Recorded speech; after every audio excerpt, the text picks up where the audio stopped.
All right, slavery enters the Constitution four ways.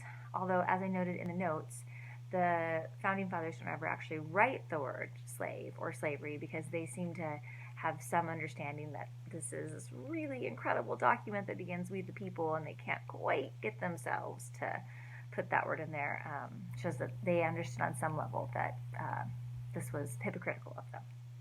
And so I gave you explanations of those four passages, give you the passages themselves, and then explanations of how they connected to slavery. I italicized the parts that were connected to slavery, and then you have a link from James Madison. He was the key author of the Constitution from his home.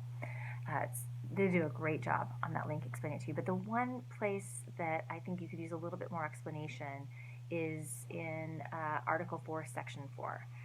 What that one says is that if there is any kind of domestic violence, the federal government will step in to put down that. What they mean by domestic violence is a rebellion. So if there's any kind of rebellion in a state, the federal government will step in to put down that rebellion. So what this means is if there's ever, this could be anyway, this could be like Shays' Rebellion was a domestic violence, but more likely, who's going to revolt are going to be enslaved peoples.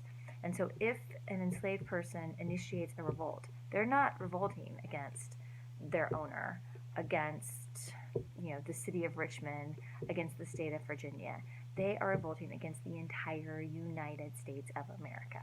And the military, the U.S. military, will come down and put that rebellion down. And so think about what that means for slave rebellions. There is no way a slave rebellion can ever be successful in the United States with this part of the Constitution, because slaves will always be fighting against the entire United States military. I think the other parts that are on there, other ways in which the Constitution, slavery is in the Constitution, are pretty well explained, either in my notes, in your textbook, or in that link. But if there's still uncertainties or you're unclear, again, there's the just general discussion board that's connected with this lecture where you can ask questions. Thanks.